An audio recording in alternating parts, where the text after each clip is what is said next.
ਵਾਹਿਗੁਰੂ ਜੀ ਕਾ ਖਾਲਸਾ ਵਾਹਿਗੁਰੂ ਜੀ ਕੀ ਫਤਿਹ। ਸਾਰੇ ਅੱਗੇ ਅੱਗੇ ਆ ਜਾਓ, ਲਾਗੇ ਆ ਜਾਓ।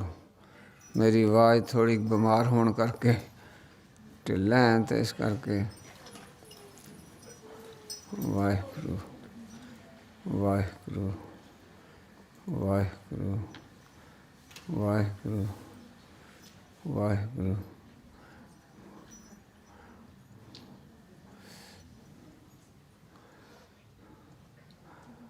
आप सारे इस बाहर दे देश दे जम्मे पड़े, कोई उधरों आया होगा।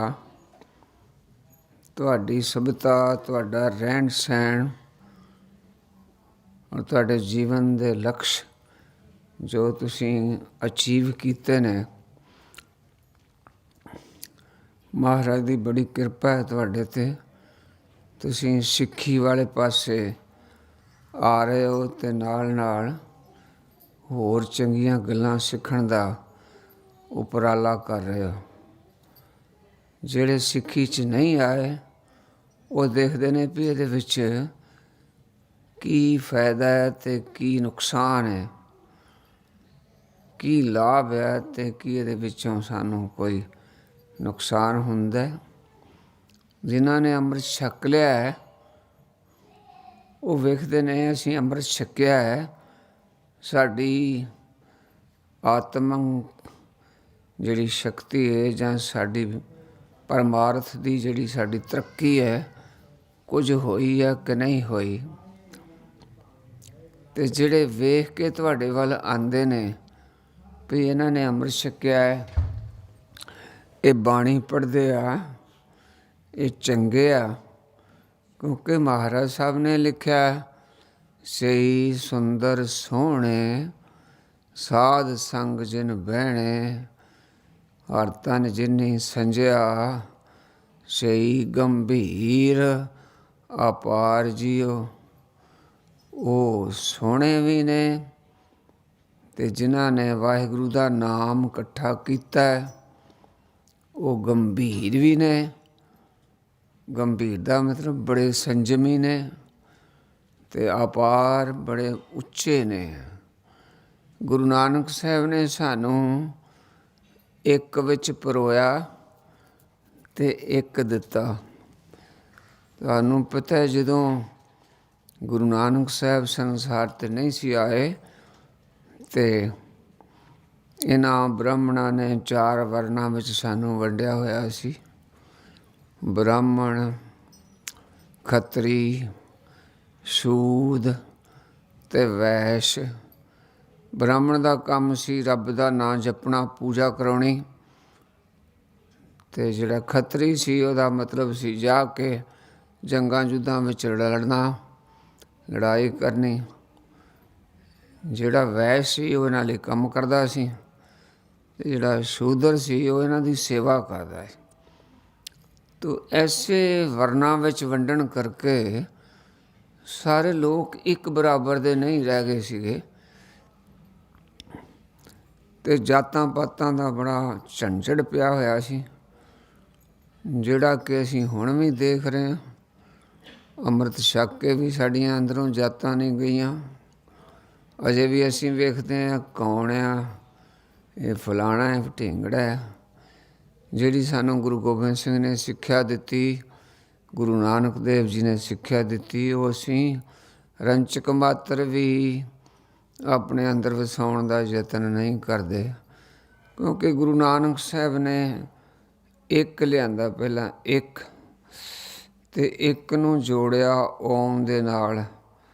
ਜਿਹੜੀਆਂ ਉਹਦੀਆਂ 3 ਸੀਨਾ, ਬ੍ਰਹਮਾ, ਵਿਸ਼ਨੂੰ ਅਤੇ ਮਹੇਸ਼, ਤਿੰਨਾਂ ਦੀ ਇਹ ਵਿੱਚੋਂ ਮਿਲਤ ਸੀ ਓਮ। ਅਤੇ ਉਸ ਓਮ ਨੂੰ ਸੱਚੇ ਪਾਤਸ਼ਾਹ ਨੇ ਪਹਿਲਾਂ ਇੱਕ ਲਾਇਆ ਅਤੇ ਫਿਰ ਉਸ ਓਮ ਨੂੰ ਲਾਈਨ ਬੰਨ੍ਹ ਕੇ ਉੱਪਰ ਲੈ ਗਏ ਅਤੇ ਉਸ ਲਾਈਨ ਉੱਪਰੋਂ ਖੋਲ੍ਹਾ ਛੱਡ ਦਿੱਤਾ ਅਤੇ ਉਹਦਾ ਉਚਾਰਨ ਕਰ ਦਿੱਤਾ ਇੱਕ ਓੰਕਾਰ।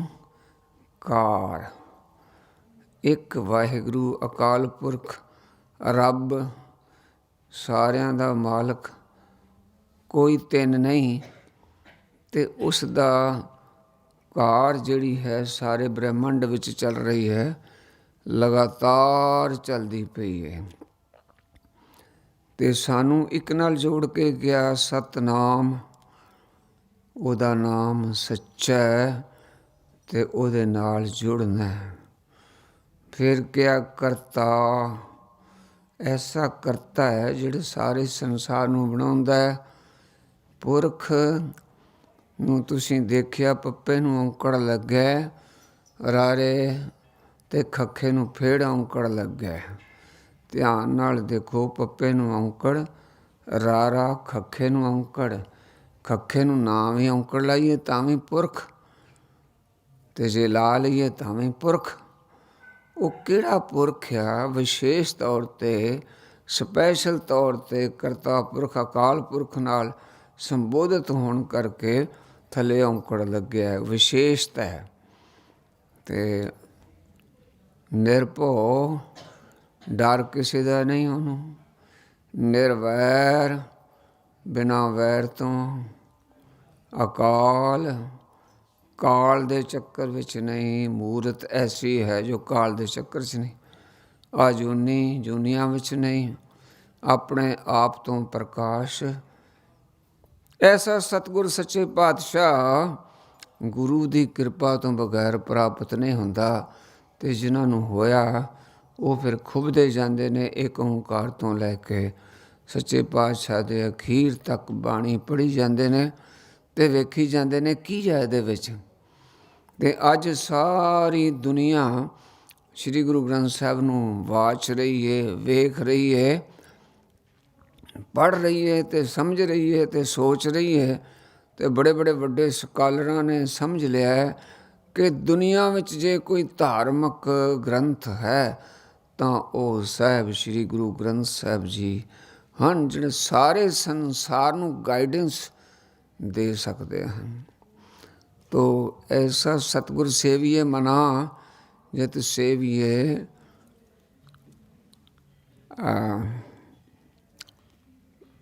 ਜੋ ਸਾਰੇ ਸਾਡੇ ਔਗਣ ਨੇ ਨੱਸ ਜਾਂਦੇ ਨੇ, ਐਸਾ ਸਿਮਰਨ ਕਰਨ ਵਾਲੀ ਗੱਲ। ਤੋ ਹੁਣ ਹਰ ਇੱਕ ਬੱਚੇ ਨੇ ਜਦੋਂ ਇਸ ਪਾਸੇ ਆਉਣਾ ਹੈ, ਕੋਈ ਚੰਗੀ ਗੱਲ ਵੇਖਣੀ ਹੈ ਤਾਂ ਇਸ ਪਾਸੇ ਆਉਣਾ।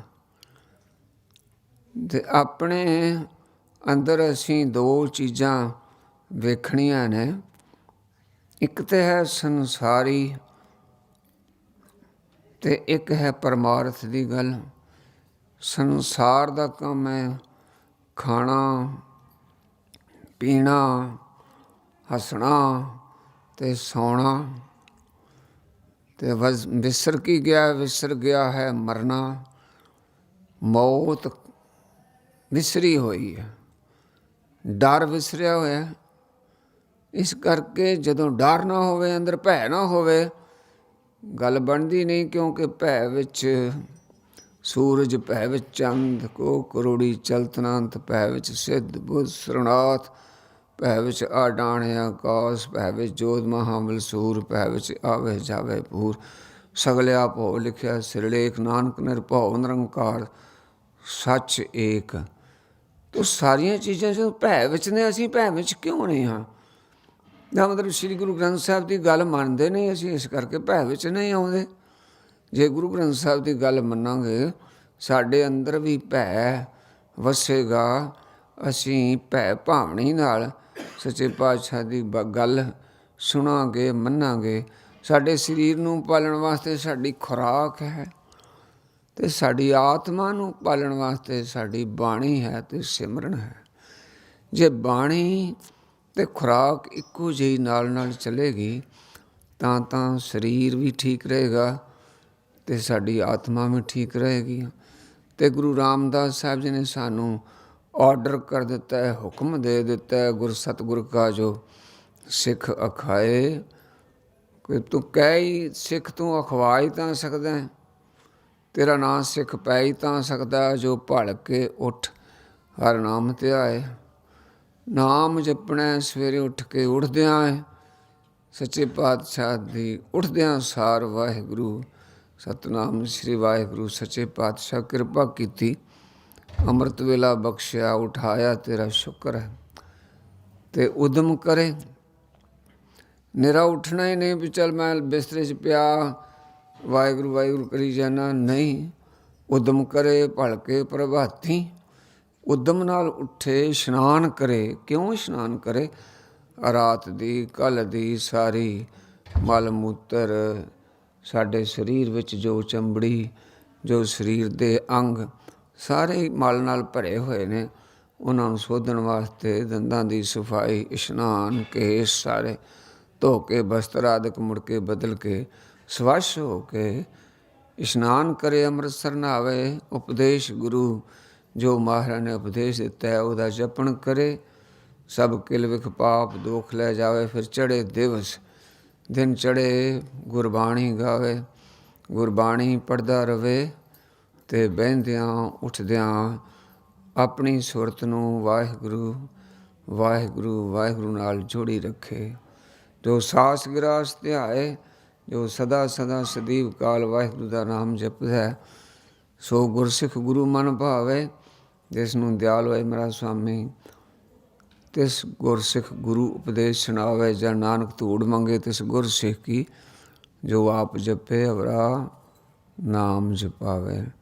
ਐਸੇ ਸਤਿਗੁਰ ਦੀ ਚਰਨਾਂ ਦੀ ਧੂੜ ਮੰਗਦੇ ਬਸ ਸਿੱਖ ਆਪਾਂ ਬਣੀਏ ਸਹੀ। ਆ ਗਏ ਨੇ? ਅੱਛਾ, ਬੇਨਤੀ ਹੈ ਕਿ ਹਰ ਇੱਕ ਨੂੰ ਇਹ ਚਾਹ ਹੁੰਦਾ ਵੀ ਇਹ ਬੰਦਾ ਜਿਹੜਾ ਸਾਡੇ ਕੋਲ ਆਇਆ ਇਹ ਕਿਵੇਂ ਆ, ਇਹਦੀ ਸੰਗਤ ਕਿਹਦੇ ਕਿਹਦੇ ਨਾਲ ਰਹੀ, ਕਿਵੇਂ ਇਸ ਪਾਸੇ ਬਣਿਆ, ਕੀ ਹੋਇਆ ਤੁਹਾਡੇ ਜੀਵਨ ਵਿੱਚ, ਤੁਸੀਂ ਕਿਹਦੀ ਕਿਹਦੀ ਸੰਗਤ ਕੀਤੀ। ਤੁਸੀਂ ਭਾਈ ਫੌਜਾ ਸਿੰਘ ਨੂੰ ਜਾਣਦੇ ਹੋ, ਤੁਸੀਂ ਭਾਈ ਸਾਹਿਬ ਭਾਈ ਰਣਧੀਰ ਸਿੰਘ ਨੂੰ ਵੇਖਿਆ।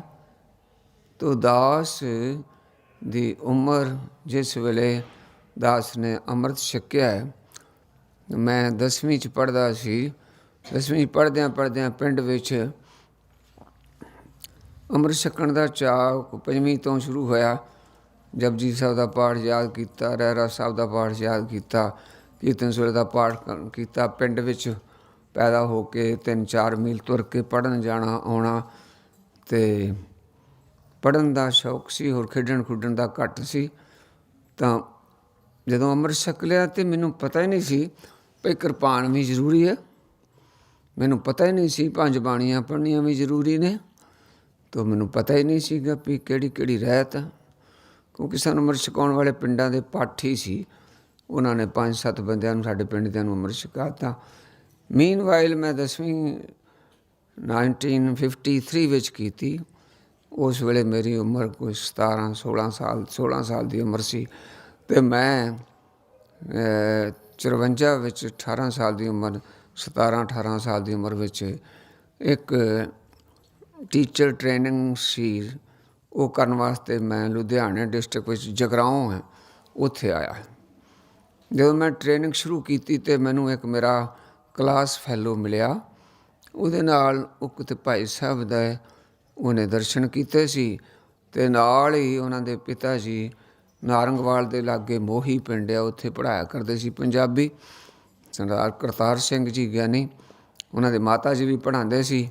ਤਾਂ ਦਾਸ ਨੂੰ ਪੁੱਛਣ ਲੱਗਾ, ਤੁਸੀਂ ਅੰਮ੍ਰਿਤ ਛਕਿਆ? ਮੈਂ ਕਿਹਾ ਮੈਂ ਅੰਮ੍ਰਿਤ ਛਕਿਆ। ਕਹਿੰਦੇ ਤੁਹਾਡੀ ਕਿਰਪਾਨ ਕਿੱਥੇ? ਮੈਂ ਕਿਹਾ ਕੋਈ ਕਿਰਪਾਨ ਜ਼ਰੂਰੀ ਹੈ? ਕਹਿੰਦੇ ਬਹੁਤ ਜ਼ਰੂਰੀ ਹੈ, 5 ਕਕਾਰ ਬੜੇ ਜ਼ਰੂਰੀ ਨੇ। ਇਹ ਕਿਰਪਾਨ ਪਹਿਨਣੀ, ਕੜਾ ਪਹਿਨਣਾ, ਕੰਗਾ ਰੱਖਣਾ, ਸਿਰ 'ਤੇ ਦਸਤਾਰ ਰੱਖਣੀ, ਕਛਹਿਰਾ ਪਾਉਣਾ ਅਤਿਅੰਤ ਜ਼ਰੂਰੀ ਹੈ। ਮੈਂ ਕਿਹਾ ਅੱਛਾ। ਅਤੇ ਫਿਰ ਕਹਿੰਦੇ ਨਿਤਨੇਮ ਕੀ ਕਰਦੇ ਹੋ, ਬਾਣੀ ਪਾਠ ਕਿੰਨਾ ਕਰਦੇ ਹੋ? ਮੈਂ ਕਿਹਾ ਮੈਂ ਤਾਂ ਜਪਜੀ ਸਾਹਿਬ ਦਾ ਪਾਠ ਕਰਦਾ ਅਤੇ ਰਹਿਰਾਸ ਸਾਹਿਬ ਦਾ ਪਾਠ ਕਰਦਾ ਅਤੇ ਕੀਰਤਨ ਸੁਣਦਾ। ਕਹਿੰਦੇ ਨਹੀਂ, 5 ਬਾਣੀਆਂ ਵੀ ਪੜ੍ਹਨੀਆਂ ਨੇ, ਜਪਜੀ ਸਾਹਿਬ, ਜਾਪ ਸਾਹਿਬ, ਸਵਈਏ, ਚੌਪਈ, ਆਨੰਦ ਸਾਹਿਬ, ਅਤੇ ਸ਼ਾਮ ਨੂੰ ਰਹਿਰਾਸ ਅਤੇ ਕੀਰਤਨ ਸੋਹਲਾ ਕਰਨਾ। ਮੈਂ ਕਿਹਾ ਅੱਛਾ। ਉਹਨੇ ਮੈਨੂੰ ਖੈਰ ਮੇਰੇ ਨਾਲ ਸਾਡੀ ਦੋਸਤੀ ਬਣ ਗਈ। ਆਪਾਂ ਸਵੇਰੇ ਉੱਠਣਾ ਸ਼ੁਰੂ ਕੀਤਾ, ਪੰਜ ਬਾਣੀਆਂ ਦਾ ਨਿਤਨੇਮ ਸ਼ੁਰੂ ਕੀਤਾ। ਸ਼ਾਮ ਨੂੰ ਬਾਹਰ ਜਾ ਕੇ ਰਹਿਰਾਸ ਸਾਹਿਬ ਦਾ ਪਾਠ ਉਹਨਾਂ ਨੇ ਕਰਨਾ ਅਤੇ ਨਾਲ ਨਟਬੌਰੀ ਜੀ ਸ਼ਕਲ ਵਿੱਚ ਵਾਹਿਗੁਰੂ ਵਾਹਿਗੁਰੂ ਕਰਨਾ। ਮੈਨੂੰ ਚੰਗਾ ਲੱਗਣਾ ਵੀ ਇਹ ਬੜਾ ਹੋਰ ਤਰ੍ਹਾਂ ਲੱਗਦਾ, ਬੜਾ ਚੰਗਾ ਲੱਗਦਾ ਹੈ ਵਾਹਿਗੁਰੂ ਵਾਹਿਗੁਰੂ ਕਰਦਾ। ਖੈਰ ਸਾਡੀ ਕੋਰਸ ਚੱਲਦਾ ਗਿਆ। ਦਸੰਬਰ ਦਾ ਮਹੀਨਾ ਆ ਗਿਆ, ਗੁਰੂ ਗੋਬਿੰਦ ਸਿੰਘ ਜੀ ਦਾ ਆਗਮਨ ਪੁਰਬ ਆ ਗਿਆ ਅਤੇ ਦਸੰਬਰ ਦੀ ਕੁਛ ਤਰੀਕ ਮੈਨੂੰ ਕਹਿਣ ਲੱਗਾ ਵੀ ਆਪਾਂ ਗੁਰਪੁਰਬ ਵੇਖਣ ਜਾਣਾ ਨਾਰੰਗਵਾਲ। ਮੈਂ ਕਿਹਾ ਉੱਥੇ ਕੌਣ ਹੈ? ਕਹਿੰਦੇ ਉੱਥੇ ਭਾਈ ਸਾਹਿਬ ਭਾਈ ਰਣਧੀਰ ਸਿੰਘ ਜੀ ਨੇ ਅਤੇ ਉਹ ਕੀਰਤਨ ਕਰਦੇ ਨੇ। ਮੈਂ ਕਿਹਾ ਅੱਛਾ ਚਲੋ ਚੱਲਦੇ ਹਾਂ। ਥੋੜ੍ਹਾ ਜਿਹਾ ਮੈਂ ਢਿੱਲਾ ਸੀ ਜ਼ੁਕਾਮ ਜ਼ੁਕੂਮ ਕਰਕੇ, ਪਰ ਫਿਰ ਵੀ ਅਸੀਂ ਉੱਥੇ ਪਹੁੰਚੇ। ਸ਼ਾਮ ਨੂੰ ਕੋਈ 7:30 ਵਜੇ ਪ੍ਰਸ਼ਾਦਾ ਛਕਿਆ। 8 ਕੁ ਵਜੇ ਕੀਰਤਨ ਵਿੱਚ ਬੈਠ ਗਏ। ਇੱਕ ਪਾਸੇ ਭਾਈ ਸਾਹਿਬ ਨੇ ਖੁਦ ਕੀਰਤਨ ਸ਼ੁਰੂ ਕੀਤਾ, ਹਰ ਸਿਮਰੀ ਦਿਨ ਸਭ ਰਹਿਣ।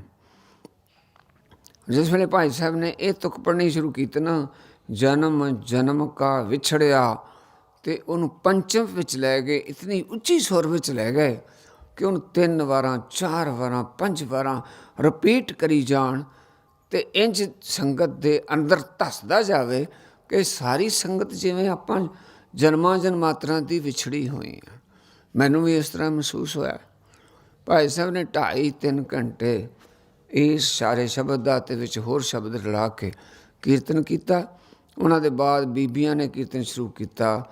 ਵੱਧ ਸੁਖ ਰੈਣੜੀਏ ਪ੍ਰਿਆ ਪ੍ਰੇਮ ਲੱਗਾ, ਘੱਟ ਦੁੱਖ ਨੇਂਦੜੀਏ ਪਰਸੋਂ ਸਦਾ ਪਗਾ। ਅਤੇ ਦੂਸਰਾ ਸ਼ਬਦ ਉਹਨਾਂ ਪੜ੍ਹਿਆ, ਮਨ ਮੇਰੇ ਅੰਨ ਦਿਨ ਜਾਗ ਹਰ ਚੇਤ, ਆਪਣੀ ਖੇਤੀ ਰਾਖ ਲੈ ਕੂੰਜ ਪੜੇਗੀ ਖੇਤ। ਐਸੇ ਸ਼ਬਦ ਜਿਹੜੇ ਸੀ, ਨਾ ਉਦੋਂ ਟੇਪ ਰਿਕਾਰਡਰ ਸੀ, ਨਾ ਰੇਡੀਓ ਸੀ ਸਾਡੇ ਪਿੰਡਾਂ ਵਿੱਚ। ਟੈਲੀਵਿਜ਼ਨ ਤਾਂ 60 ਅਤੇ 70 ਦੇ ਲਾਗੇ ਛਾਗੇ, 80 ਦੇ ਲਾਗੇ ਛਾਗੇ ਸਾਡੇ ਇੰਡੀਆ ਵਿੱਚ ਸ਼ੁਰੂ ਹੋਇਆ। ਇੱਧਰ ਤਾਂ ਹੋਊਗਾ। ਤਾਂ ਉਸ ਵੇਲੇ ਉਹ ਸਾਰਾ ਕੀਰਤਨ, ਮੈਂ ਕਦੇ ਗੁਰੂ ਗ੍ਰੰਥ ਸਾਹਿਬ ਦਾ ਪਾਠ ਨਹੀਂ ਸੀ ਕੀਤਾ, ਕੁਛ ਨਹੀਂ ਸੀ ਕੀਤਾ। ਸਾਰਾ ਹੀ ਕੀਰਤਨ ਮੇਰੇ ਅੰਦਰ ਇੰਝ ਰਿਕਾਰਡ ਹੋ ਗਿਆ ਕਿ ਕਦੇ ਮੈਨੂੰ ਕੋਈ ਸ਼ਬਦ, ਕਦੇ ਮੈਨੂੰ ਕੋਈ ਸ਼ਬਦ ਫੁਰਨਾ ਸ਼ੁਰੂ ਹੋ ਗਿਆ। ਜਦੋਂ ਮੈਂ ਪਿੰਡ ਗਿਆ, ਕੀਰਤਨ ਸਵੇਰੇ 8 ਵਜੇ ਤੱਕ ਬੈਠੇ ਰਹੇ। ਕੋਈ ਉੱਠਣ ਦੀ ਗੱਲ ਨਹੀਂ, ਕੋਈ ਬਾਤ ਨਹੀਂ। ਸਾਰੀ ਰਾਤ ਸੰਗਤ ਜੁੜ ਕੇ ਇਸ ਤਰ੍ਹਾਂ ਜਿੱਦਾਂ ਸ਼ਹਿਦ ਦੀਆਂ ਮੱਖੀਆਂ ਹੁੰਦੀਆਂ, ਇੱਦਾਂ ਬੈਠੇ। ਕੋਈ ਉੱਠਣ ਦੀ ਕਿਸੇ ਨੂੰ ਜ਼ਰੂਰਤ ਪਈ ਨਹੀਂ।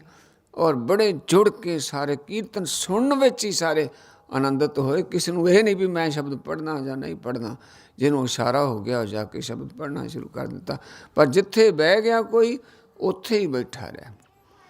ਤੋ ਉਸ ਦਾ ਅਸਰ ਕੁਦਰਤੀ ਤੌਰ 'ਤੇ ਹਰ ਪ੍ਰਾਣੀ ਦੇ ਮਨ ਦੇ ਉੱਤੇ ਹੋਣਾ ਸੀ। ਤੋ ਦਾਸ ਦੇ ਮਨ 'ਤੇ ਵੀ ਇਸ ਗੱਲ ਦਾ ਬਹੁਤ ਸਾਰਾ ਅਸਰ ਪਿਆ। ਖਾਸ ਕਰਕੇ ਭਾਈ ਸਾਹਿਬ ਦੇ ਦਰਸ਼ਨ, ਉਹਨਾਂ ਦਾ ਕੀਰਤਨ ਸੁਣਨਾ ਅਤੇ ਬੜੇ ਭਾਗਾਂ ਵਾਲੀ ਗੱਲ ਸੀ। ਮੇਰੇ ਵਰਗੇ ਇੱਕ ਪੱਗ ਜਿਹੇ ਜੀਵ ਲਈ ਜਿਹੜੀ ਉਮਰ ਵੀ 17-18 ਸਾਲ ਦੀ ਚੰਚਲ ਉਮਰ ਹੋਵੇ, ਔਰ ਜਿਹਦੇ ਅੰਦਰ ਕੋਈ ਗੱਲ ਗੁਰਮਤਿ ਦੀ ਹੋਵੇ ਹੀ ਨਾ, ਉਹ ਮਹਾਰਾਜ ਨੇ ਕਿਰਪਾ ਕੀਤੀ। ਮੇਰੀ ਸੰਗਤ ਸ਼ੁਰੂ ਹੋ ਗਈ। ਫਿਰ ਮੈਂ ਜਾ ਕੇ 1955 ਵਿੱਚ ਜਾ ਕੇ 55 ਵਿੱਚ ਮੈਂ ਟੀਚਰ ਲੱਗ ਗਿਆ ਪੰਜਾਬੀ ਸਕੂਲ ਦੇ ਵਿੱਚ। 7 ਸਾਲ ਮੈਂ ਪ੍ਰਾਇਮਰੀ ਸਕੂਲ 'ਚ ਰਿਹਾ। ਉਹਦੇ ਬਾਅਦ ਮੈਂ ਪੰਜਾਬੀ ਟੀਚਰ ਲੱਗਿਆ।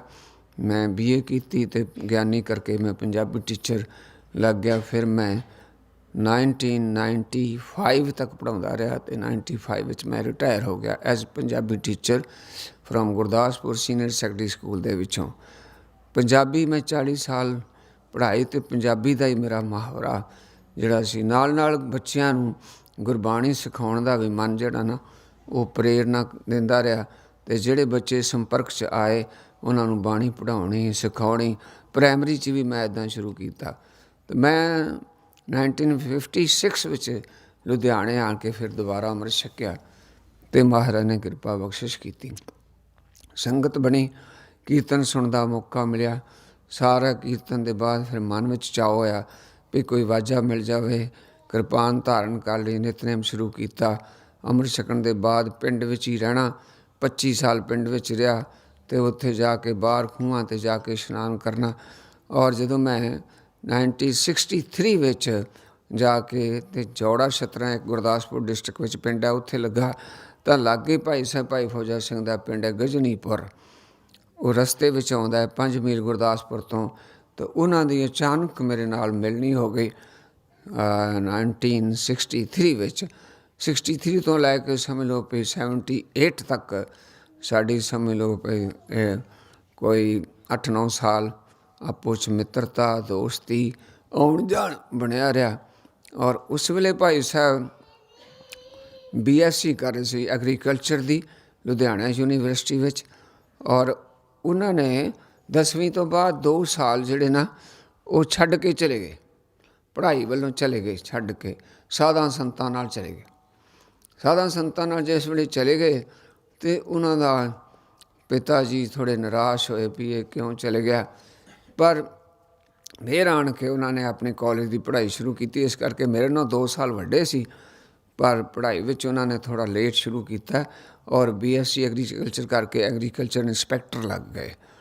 ਉਹਨਾਂ ਦੇ ਘਰ ਵਿੱਚ ਜਾਣ ਦਾ ਮੌਕਾ ਮਿਲਿਆ, ਮਾਤਾ ਪਿਤਾ ਨੂੰ, ਉਹਨਾਂ ਦੇ ਭਰਾਵਾਂ ਭੈਣਾਂ ਨੂੰ ਮਿਲਣ ਦਾ ਮੌਕਾ ਮਿਲਿਆ। ਇੰਨੀ ਪਿਆਰ ਵਾਲੀਆਂ ਸਾਰੀਆਂ ਰੂਹਾਂ ਸੀ ਕਿ ਜਦੋਂ ਜਾਣਾ ਉਹਨਾਂ ਦੇ ਮਾਤਾ ਜੀ ਨੇ ਕਹਿਣਾ, ਪੁੱਤਰ ਜੀ ਪ੍ਰਸ਼ਾਦਾ ਛਕਣ ਤੋਂ ਬਗੈਰ ਤੁਹਾਨੂੰ ਜਾਣ ਨਹੀਂ ਦੇਣਾ। ਅਤੇ ਮੈਂ ਉੱਥੋਂ ਸਕੂਲ ਤੋਂ ਪੜ੍ਹਾ ਕੇ ਆਉਣਾ, ਰਸਤੇ 'ਚ ਉਹਨਾਂ ਨੂੰ ਮਿਲ ਕੇ ਜਾਣਾ, ਆਉਂਦਿਆਂ ਮਿਲਣਾ, ਕਦੇ ਕਦੇ ਭਾਈ ਸਾਹਿਬ ਦੇ ਪਿੰਡ ਠਹਿਰ ਜਾਣਾ। ਉਹਨਾਂ ਨੇ ਰਾਤ ਨੂੰ ਕੀਰਤਨ 'ਤੇ ਚਲੇ ਜਾਣਾ, ਜਾਂ ਬਾਹਰ ਜਦੋਂ ਆਪਾਂ ਖੇਤ ਕੱਟਦੇ ਹਾਂ ਪਰਾਲੀ ਵਿੱਚ ਜਾ ਕੇ ਬਾਹਰ ਹੀ ਲੰਮੇ ਪੈ ਜਾਣਾ। ਝੋਨੇ ਦੀ ਜਿਹੜੀ ਪਰਾਲੀ ਹੁੰਦੀ ਹੈ ਉੱਥੇ ਹੀ ਬਾਹਰ ਵਾਹਿਗੁਰੂ ਵਾਹਿਗੁਰੂ ਕਰਦੇ ਰਹਿਣਾ। ਕਦੇ ਵਾਜਾ ਫੜਨਾ ਅਤੇ ਉੱਥੇ ਚਲੇ ਜਾਣਾ। ਫਿਰ ਇਸੇ ਤਰ੍ਹਾਂ ਉਹ ਕਰਦਿਆਂ ਕਰਦਿਆਂ ਉਹਨਾਂ ਨੇ 1976 ਵਿੱਚ 77 ਵਿੱਚ 2 ਉਹਨਾਂ ਨੇ ਕੈਂਪ ਲਾਏ, ਜਿਹੜੇ ਦਰਿਆ ਤੋਂ ਪਾਸ ਜ਼ਮੀਨ ਲੈ ਕੇ। ਉਹਦੇ ਵਿੱਚ ਜਿਹੜੀ ਅਮੋਲਕ ਸਿੰਘ ਉਹਨਾਂ ਨੇ ਸਾਰੀ ਗੱਲਬਾਤ ਉਹਨਾਂ ਨਾਲ ਦੱਸੀ ਹੈ। ਉਹਨਾਂ ਕੈਂਪਾਂ ਵਿੱਚ ਫਿਰਦਾਸ ਵੀ ਜਾਂਦਾ ਰਿਹਾ। ਉਹ ਕੈਂਪ ਦਾ ਕੀ ਮਤਲਬ ਸੀ? ਸਵੇਰੇ ਅੰਮ੍ਰਿਤ ਵੇਲੇ ਉੱਠਣਾ 2 ਵਜੇ, ਇਸ਼ਨਾਨ ਪਾਨ ਕਰਨਾ, ਸਾਰਿਆਂ ਨੇ ਸਿਮਰਨ ਕਰਨਾ, ਨਿਤਨੇਮ ਕਰਨਾ, ਔਰ ਉਹਦੇ ਬਾਅਦ ਆਸਾ ਦੀ ਵਾਰ ਦਾ ਕੀਰਤਨ ਕਰਨਾ। 8-9 ਵਜੇ ਤੱਕ ਕੀਰਤਨ ਕਰਨ ਤੋਂ ਬਾਅਦ ਮੁੜ ਕੇ ਲੰਗਰ ਪਾਣੀ ਛਕ ਕੇ ਫਿਰ 10-11 ਵਜੇ ਗੱਤਕੇ ਦਾ ਕਲਾਸ ਸ਼ੁਰੂ ਕਰਨੀ। ਫਿਰ ਸਾਰਾ ਦਿਨ ਕੋਈ ਨਾ ਵਿਚਾਰਾਂ ਕਰਨੀਆਂ ਇਸ ਤਰ੍ਹਾਂ ਹੀ ਗੁਰਮਤੀਆਂ। ਸ਼ਾਮ ਨੂੰ ਫਿਰ ਇਸੇ ਤਰ੍ਹਾਂ 8-9 ਦਿਨ ਦਾ ਇੱਕ ਵਾਰ 8-9 ਦਿਨ ਦਾ। ਇੱਕ ਵਾਰ ਉਹ ਆਪਣੇ ਪਿੰਡ ਉੱਤੇ ਮੈਨੂੰ ਆਮ ਤੌਰ 'ਤੇ ਲੈ ਜਾਂਦੇ ਸੀ ਅਤੇ ਉੱਥੇ ਵਾਜਾ ਫੜ ਕੇ ਆਪਾਂ ਕਈ ਵਾਰ ਗਲੀਆਂ ਵਿੱਚ ਹੀ ਵਾਜੇ ਨਾਲ ਕੀਰਤਨ ਕਰਦੇ ਫਿਰਨਾ। ਤਾਂ ਉਸ ਵੇਲੇ ਉਹ ਜਿਹੜੀ ਹਾਲਤ ਸੀ ਜਾਂ ਕੀਰਤਨ ਦੇ ਵਿੱਚ ਜਾਣ ਦਾ ਮੌਕਾ ਜਿਹੜਾ ਮਿਲਿਆ, ਉਹਦੇ ਨਾਲ ਇੰਝ ਲੱਗਦਾ ਸੀ ਵੀ ਇਹ ਬਹੁਤ ਹੀ ਚੰਗਾ ਹੈ। ਅਤੇ ਮਨ ਜਿਹੜਾ ਸੀ ਬਹੁਤ ਹੀ ਲੱਗਦਾ ਸੀ ਉਸ ਪਾਸੇ ਨਾਲ ਜੁੜਦਾ ਸੀ। ਹੌਲੀ ਹੌਲੀ ਹੌਲੀ ਹੌਲੀ ਫਿਰ ਜਿਉਂ-ਜਿਉਂ ਤਬਦੀਲੀਆਂ ਆਉਂਦੀਆਂ ਗਈਆਂ, ਜਿਉਂ-ਜਿਉਂ 78 ਦਾ ਸਾਕਾ ਵਰਤਿਆ, 84 ਦਾ ਸਾਕਾ ਵਰਤਿਆ, ਸਾਡੇ ਨਾਲ ਖੁਦ ਵਧੀਕੀਆਂ ਹੋਈਆਂ। ਪੁਲਿਸ ਵਾਲਿਆਂ ਸਾਡੇ ਬੱਚਿਆਂ ਨੂੰ ਕੁੱਟਿਆ, ਮਾਰਿਆ, ਉਹਨਾਂ ਨੂੰ ਬੜੀ ਮੁਸ਼ਕਿਲ ਨਾਲ ਬਾਹਰ ਕੱਢਿਆ। ਅੱਜ ਕੱਲ੍ਹ 10 ਸਾਲ ਬੱਚਾ ਵੱਡਾ ਜਿਹੜਾ ਉਹ ਫਰਾਂਸ ਵਿੱਚ ਰਹਿੰਦਾ ਹੈ, ਮਨਜੀਤ ਸਿੰਘ ਉਹਦਾ ਨਾਂ ਹੈ। ਅਤੇ ਛੋਟਾ ਕਾਕਾ ਵੀ ਇੱਥੇ ਸੀ, ਹੁਣ ਉਹ ਚਲੇ ਗਿਆ ਗੁਰਦਾਸਪੁਰ, ਆਪਣਾ ਕੰਮ ਕਰਦਾ। 2 ਛੋਟੀਆਂ ਲੜਕੀਆਂ ਇਹਨਾਂ ਤੋਂ, ਵੱਡੀ ਲੜਕੀ ਉੱਥੇ ਜਲੰਧਰ ਵਿਆਹੀ ਹੋਈ ਹੈ ਅਤੇ ਛੋਟੀ ਜਿਹੜੀ ਆ ਉਹ ਅਮਰੀਕਾ ਹੈ। ਸ਼ਾਇਦ ਤੁਸੀਂ ਉਹਦਾ ਕੀਰਤਨ ਸੁਣਿਆ, ਗੁਰਪ੍ਰੀਤ ਕੌਰ ਇੱਥੇ ਆ ਚੁੱਕੀ ਹੈ, ਮਾਨਚੈਸਟਰ ਵੀ, ਅਤੇ ਇੱਥੇ ਵੀ ਕਈ ਵਾਰ। ਸੰਦੀਪ ਸਿੰਘ ਜੋ ਬਿਲਕੁਲ ਤੁਹਾਨੂੰ ਗੋਰਾ ਲੱਗਦਾ ਸਿੰਘ, ਉਹਨਾਂ ਨੂੰ ਤੁਸੀਂ ਵੇਖਿਆ ਹੋਊਗਾ। ਅਤੇ ਉਹਨਾਂ ਨੇ ਮੇਰਾ ਅਪਲਾਈ ਕਰਕੇ ਉੱਥੇ ਫਿਰ ਗ੍ਰੀਨ ਕਾਰਡ ਮੈਨੂੰ 4 ਵਿੱਚ ਸਾਨੂੰ ਦੋਵਾਂ ਨੂੰ ਮਿਲ ਗਿਆ। ਉਦੋਂ ਦਾ ਆਉਣ ਜਾਣ ਬਣਿਆ ਰਿਹਾ। ਅਤੇ ਇੱਥੇ ਮੈਂ ਹੁਣ ਸਾਨੂੰ 1991 ਵਿੱਚ ਆਇਆ ਸੀ, ਪਹਿਲਾਂ 20 ਸਾਲ ਹੋ ਚੁੱਕੇ। ਉਹਦੇ ਬਾਅਦ 1997 ਵਿੱਚ ਦਾਸ ਅਤੇ ਨਾਲ ਮੇਰੇ ਦਇਆ ਸਿੰਘ ਅਤੇ ਨਾਲ ਭਾਈ ਸਾਹਿਬ ਭਾਈ ਕੀ ਨਾਂ ਦਿੱਲੀ ਵਾਲੇ ਸੰਤੋਖ ਸਿੰਘ ਜੀ, 3 ਜਾਣੇ ਅਸੀਂ ਉਦੋਂ ਆਏ ਸੀ। ਫਿਰ ਉਹਦੇ ਬਾਅਦ 2006 ਵਿੱਚ ਸਤਨਾਮ ਸਿੰਘ ਦੇ ਵਿਆਹ 'ਤੇ ਅਸੀਂ ਕੋਈ ਥੋੜ੍ਹੇ ਦਿਨ ਇੱਥੇ ਰਹੇ। ਹੁਣ ਵੀ ਦਾਸ 20 ਤਰੀਕ ਨੂੰ ਇੱਥੇ ਪਹੁੰਚਿਆ ਸੀ। ਜਗਜੀਤ ਸਿੰਘ ਨੇ ਕਿਹਾ ਤੁਸੀਂ ਆਓ ਜ਼ਰੂਰ, ਤਾਂ ਵੀਜ਼ਾ ਲਵਾ ਕੇ ਹੁਣ ਮੈਂ 9 ਤਰੀਕ ਨੂੰ ਇੱਥੋਂ ਅਮਰੀਕਾ ਜਾ ਰਿਹਾ। ਪਰਸੋਂ ਸਮਝੋ ਅੱਜ ਹੋ ਗਈ 6, 7, 8 ਅਤੇ 9 ਨੂੰ ਸਵੇਰੇ ਮੇਰੀ ਲੰਡਨ ਤੋਂ ਫਲਾਈਟ ਹੈਗੀ ਹੈ। ਅਤੇ ਉੱਥੇ ਜਾ ਕੇ ਮਹਾਰਾਜ ਦੀ ਕਿਰਪਾ ਨਾਲ ਲੜਕੀ ਆਪਣੀ ਕੋਲ ਜਾਵਾਂਗਾ। ਇੱਦਾਂ ਤੁਹਾਡੇ ਵਰਗੇ ਵੀਰ ਭੈਣਾਂ ਨੂੰ ਜਾ ਕੇ ਮਿਲਾਂਗਾ। 2-3 ਸਮਾਗਮ ਨੇ, ਵੈਨਕੂਵਰ ਦਾ ਸਮਾਗਮ ਹੈ, ਟੋਰਾਂਟੋ ਦਾ ਸਮਾਗਮ ਹੈ, ਉੱਥੇ ਅਟਲਾਂਟਾ ਸਮਾਗਮ ਹੈ। ਉਹ ਸਾਰੇ ਮਹਾਰਾਜ ਦੀ ਕਿਰਪਾ ਨਾਲ ਅਟੈਂਡ ਕਰਨ ਦਾ ਮੌਕਾ ਮਿਲੇਗਾ। ਇਸ ਤਰ੍ਹਾਂ ਸੰਖੇਪ ਜਿਹਾ ਦਾਸ ਦਾ ਇਹ ਜੀਵਨ ਆ। ਸਾਰੀ ਉਮਰ ਪੜ੍ਹਾਇਆ, ਉਹਦੇ ਬਾਅਦ ਹੁਣ ਆਪਣਾ ਪੜ੍ਹਨਾ ਸ਼ੁਰੂ ਕੀਤਾ ਹੈ ਕਿ ਮਨਾ ਤੂੰ ਹੁਣ ਆਪ ਪੜ੍ਹ, ਤੂੰ ਪੜ੍ਹਾ ਕੇ ਕੀ ਸਿੱਖਿਆ, ਤੂੰ ਤਾਂ ਆਪ ਤਾਂ ਆਪਣਾ ਜੀਵਨ ਸਵਾਰਿਆ ਨਹੀਂ ਹੈ। ਇਸ ਕਰਕੇ ਅਵਰਵ ਦੇਸੇ ਆਪਣਾ ਕਰੇ, ਆਵ ਜਵ ਜਨਮੇ ਮਰੇ। ਤੋ ਸਭ ਤੋਂ ਵੱਡੀ ਗੱਲ ਹੈ ਸਤਿਕਾਰ ਅਤੇ ਭੈ ਅਤੇ ਭਾਵਨੀ। ਅਤੇ 3-4 ਚੀਜ਼ਾਂ ਸਾਨੂੰ ਛੱਡਣੀਆਂ ਨੇ। ਕਾਮ ਨੂੰ ਛੱਡਣਾ, ਕ੍ਰੋਧ ਨੂੰ ਛੱਡਣਾ, ਲੋਭ ਨੂੰ ਛੱਡਣਾ, ਮੋਹ ਨੂੰ ਛੱਡਣਾ, ਹੰਕਾਰ ਨੂੰ ਛੱਡਣਾ। ਅਤੇ ਇਹਨਾਂ ਦੇ ਥਾਂ ਗ੍ਰਹਿਣ ਕੀ ਕਰਨਾ? ਸਤ, ਸੰਤੋਖ, ਦਇਆ, ਧਰਮ, ਸੁਚ, ਇਹਨੂੰ ਅੰਦਰ ਵੜਨਾ। ਅਤੇ ਆਪਣੇ ਅੰਦਰ ਭੈ ਭਾਵਨੀ ਕਰਕੇ ਭਾਈ ਗੁਰਦਾਸ ਦੀਆਂ ਵਾਰਾਂ ਨੂੰ, ਸ਼੍ਰੀ ਗੁਰੂ ਗ੍ਰੰਥ ਸਾਹਿਬ ਦੀ ਕੁੰਜੀ ਸਮਝ ਕੇ ਪੜ੍ਹਨਾ ਕਿ ਉਹ ਸਾਨੂੰ ਕੀ ਸਿੱਖਿਆ ਦਿੰਦੀ ਹੈ। ਤੁਸੀਂ ਭਾਈ ਗੁਰਦਾਸ ਦੀ ਮੈਨੂੰ ਵਾਰ ਦਾ ਪਤਾ ਨਹੀਂ, ਪਰ ਉਹਦੀਆਂ 3-4-5 ਪੌੜੀਆਂ ਨੇ, ਉਹਨਾਂ ਨੂੰ ਪੜ੍ਹ ਕੇ ਵੇਖੋ ਕਿ ਉਹਨੇ ਸਾਨੂੰ ਮਾਂ ਬਾਪ ਦੀ ਸੇਵਾ ਕਰਨ ਦਾ ਕਿੱਡਾ ਵੱਡਾ ਫਲ ਦੱਸਿਆ ਹੈ। ਅਤੇ ਅਖੀਰ ਦੀ ਪੌੜੀ ਜਿਹੜੀ ਹੈ ਨਾ, ਪਹਿਲਾਂ ਜਦੋਂ ਬੱਚਾ ਪੈਦਾ ਹੁੰਦਾ ਅਤੇ ਉਹਨੂੰ ਕਿੱਦਾਂ ਮਾਂ ਬਾਪ ਸਾਂਭਦੇ ਨੇ, ਫਿਰ ਉਹਨਾਂ ਨੂੰ ਗਾਂ ਸਕੂਲ ਪੜ੍ਹਾਉਣ ਦਾ, ਫਿਰ ਡਿਊਟੀਆਂ ਕਰਨ ਦਾ, ਫਿਰ ਉਹਨਾਂ ਨੂੰ ਸਾਰਾ ਜ਼ਿੰਮੇਵਾਰੀਆਂ ਆਪਣੇ 'ਤੇ ਸਮਝਦੇ ਨੇ। ਜਦੋਂ ਵਿਆਹ ਹੋ ਜਾਂਦਾ ਅਤੇ ਫਿਰ ਉਹਨੇ ਕਿਹਾ ਵੀ ਨੌ ਨਿਤ ਕੰਤ ਕਮੰਤ ਦੇ, ਮਾਂ ਪਿਓ ਛੱਡ ਵੱਡੇ ਹਥਿਆਰੇ। ਤੋ ਇਸ ਐਸੇ ਜਿਹੜੇ ਉਹਦੇ ਵਿੱਚ ਅਖੀਰ 'ਤੇ ਲਿਖਿਆ ਵੀ ਮਾਂ ਪਿਓ ਪਰ ਹਰ ਸੁਣੇ ਵੇਦ, ਭੇਦ ਨਾ ਜਾਣੇ ਕਥਾ ਕਹਾਣੀ। ਮਾਂ ਪਿਓ ਪਰ ਹਰ ਕਰੇ ਪੂਜ, ਬੇਈਮਾਨ ਅਗਿਆਨ ਪ੍ਰਾਣੀ। ਮਾਂ ਪਿਓ ਪਰ ਹਰ ਨਹਾਵਣਾ, 68 ਤੀਰਥ ਘੁੰਮਣ ਵਾਣੇ। ਮਾਂ ਪਿਓ ਪਰ ਹਰ ਕਰੇ ਦਾਨ, ਬੇਈਮਾਨ ਅਗਿਆਨ ਪ੍ਰਾਣੀ। ਇੱਕ ਤੁਕ ਮੈਨੂੰ ਭੁੱਲ ਗਈ ਅਤੇ ਅਖੀਰਲੀ ਤੋਂ ਕਿਹਾ ਵੀ ਗੁਰ ਪਰਮੇਸ਼ਰ ਭੇਦ ਨਾ ਜਾਣੇ। ਤੁਹਾਡਾ ਗੁਰੂ ਜਿਹੜਾ ਜੋ ਪਰਮੇਸ਼ਰ ਹੈ, ਉਹਦਾ ਭੇਦ ਵੀ ਨਹੀਂ ਆਪਾਂ ਸਮਝ ਸਕਦੇ ਜੇ ਅਸੀਂ ਮਾਂ ਪਿਓ ਨੂੰ ਦਰਕਾਰਦੇ ਹਾਂ। ਇਸ ਕਰਕੇ ਵੱਡਿਆਂ ਦਾ ਸਤਿਕਾਰ ਕਰਨਾ, ਛੋਟਿਆਂ ਨੂੰ ਕੋਲ ਬਿਠਾਉਣਾ, ਨਿਮਰ ਸੁਭਾਅ ਰੱਖਣਾ, ਸਾਰਿਆਂ ਨਾਲ ਪਿਆਰ ਦਾ ਵਰਤਾਓ ਕਰਨਾ, ਗੁਰਮਤਿ ਅਨੁਸਾਰ ਜੀਵਨ, ਗੁਰੂ ਰਾਮਦਾਸ ਸਾਹਿਬ ਦੇ ਸਿੱਖ ਬਣਨ ਦੀ ਯਤਨ ਕਰਨੀ ਜੋ ਗੁਰੂ ਗੋਬਿੰਦ ਸਿੰਘ ਨੇ ਸਾਨੂੰ ਸਿੱਖਿਆ ਦਿੱਤੀ ਹੈ। 5 ਕਕਾਰੀ ਧਾਰਨ ਹੋਣਾ ਅਤੇ ਅੰਮ੍ਰਿਤ ਛਕ ਕੇ ਨਿਤਨੇਮੀ ਬਣਨਾ, ਨਿਯਮਬੰਧ ਬਣਨਾ, ਸੰਤ ਤੇ ਸਿਪਾਹੀ ਬਣਨਾ। ਅੱਜ ਤੱਕ ਜੋ ਗੁਰੂ ਕੇ ਸਿੱਖਾਂ ਪਿਆਰਿਆਂ ਕੋਲੋਂ ਸਿੱਖਿਆ, ਉਹ ਦਾਸ ਨੇ ਥੋੜ੍ਹਾ ਜਿਹਾ ਆਪ ਦੇ ਨਾਲ ਸਾਂਝ ਪਾਈ ਹੈ। ਭੁੱਲ ਚੁੱਕ ਦੀ ਮਾਫੀ। ਵਾਹਿਗੁਰੂ ਜੀ ਕਾ ਖਾਲਸਾ, ਵਾਹਿਗੁਰੂ ਜੀ ਕੀ ਫਤਿਹ।